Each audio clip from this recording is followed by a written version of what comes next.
Hello বন্ধুরা, তোমরা সবাই কেমন আছো? আশা করি সবাই ভালো আছো। তো আজকে আমি এই ভিডিওতে নতুন একটি মুভির আপডেট জানাবো। তো ভিডিওটি শুরু করার আগে তোমরা চ্যানেলটি সাবস্ক্রাইব করে দাও। এই চ্যানেলটিতে নতুন নতুন মুভির আপডেট দেওয়া হয়। সবার আগে আপডেট পেতে অবশ্যই চ্যানেলটি সাবস্ক্রাইব করে রাখবেন। তো চলো ভিডিও শুরু করা যাক। তো এই ভিডিওতে যেই মুভির আপডেট জানাবো, রায়হান রাফির পরিচালিত অমীমাংসিত মুভি। এই মুভিটি 29শে ফেব্রুয়ারি মুক্তি দেওয়ার কথা ছিল।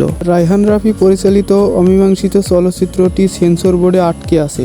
শেষ গত 28শে জুলাই তানভীর হাসান মধ্যবিত্ত ছবিটিকে চূড়ান্ত সেন্সর সনদ দেয়। বাংলাদেশের চলচ্চিত্র সেন্সর বোর্ড তারপর থেকে আর কোনো ছবি দেখছেন না বোর্ড। সম্প্রচার মন্ত্রণালয়ের জনসংযোগ বিভাগ গতকাল বুধবার জানিয়েছে, সেন্সর বোর্ডের আগে কমিটি বিতর্কিত ব্যক্তিদের বাদ দেওয়া হবে। একটা জাতি পরামর্শকে কমিটি হবে, তাদের পরামর্শে নতুন কমিটি গঠন করা হবে। এর কার্যক্রমে চলমান আছে। গণগোষ্ঠীর নতুন করে ছবি প্রিভিউ শুরু হবে। গত 5ই আগস্ট ছাত্র জনতার অভ্যুত্থানে শেখ হাসিনা সরকারের পতনের পর অন্তর্বর্তী সরকারে গঠিত হলে সরকারের বিভিন্ন মন্ত্রণালয়ের বিভিন্ন প্রতিষ্ঠানের রদবদল হচ্ছে। সেই ধারাবাহিকতায় সেন্সর বোর্ডের কমিটিতেও আসছে পরিবর্তন।